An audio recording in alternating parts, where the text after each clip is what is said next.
Alam mo ba na may tribe sa Mindanao na may sariling justice system?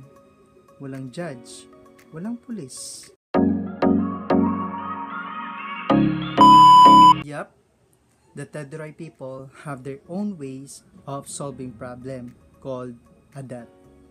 Ito ay based sa respeto, dialogue, at community healing. Kung may conflict, hindi agad parusa. Pinag-uusapan pa ito at inaayos ng mga elders. Kasi para sa kanila, ang goal is restore peace, hindi punishment.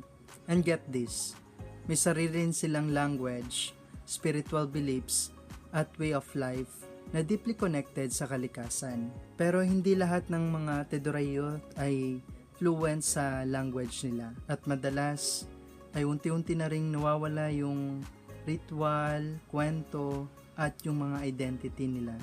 Kung indigenous ka, learn and share your stories. At kung hindi naman, makinig ka lang at sumuporta. Dahil kultura to ng bansa natin.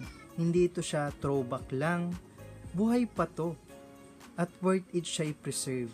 Sa muli, ako po si Joren Maningula. At kung gusto mo pa ng kaalaman patungkol sa tribong Teduray, mag-like, mag-share, at mag-subscribe na rin sa ating channel. Tandaan, respect, and learn.